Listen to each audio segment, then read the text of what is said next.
Injury is the worst thing for an athlete. It's a nightmare. It's awful, heartbreaking. You lose a little bit of yourself.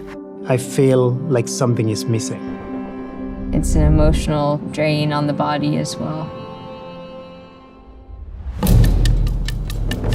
Our job is to always understand the runner and listen to the runner, but also being able to measure them objectively. So the North Star for us is ultimately to try and move the needle in terms of how we reduce the risk of injury. People have been trying to solve running-related injuries for a long time. Nobody's cracked the nut, so to speak. One of the ways motion control works is to control pronation. And pronation is a natural motion of the foot during the rollover process. It's been assumed that that leads to injury. So the goal has been in running shoe product creation for a long time. Well, if we control pronation, we will control injuries. But it's certainly not one size fits all. There's lots of ways we've done this in the past. We've actually been successful. We know how to change pronation with motion control shoes, but we haven't made the link to say that actually reduces injury. And the reality is it hasn't. The first thing we looked at with the shoe was the cushioning. We used our React foam, which is incredibly soft, but it's also incredibly durable.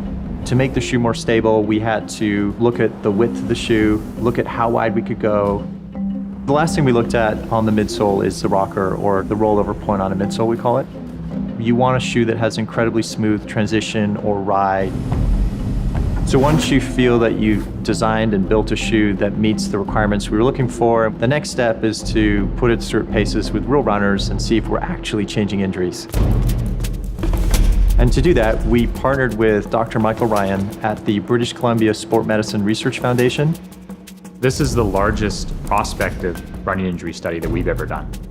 There's lots of definitions of injury. The one that we use in the study is if you miss 3 consecutive workouts due to running-related pain.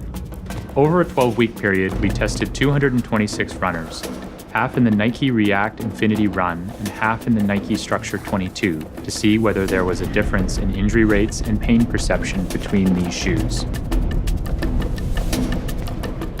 Runners trained for a half marathon using a variable training program that involves mixing up both the distance and speed of the workouts.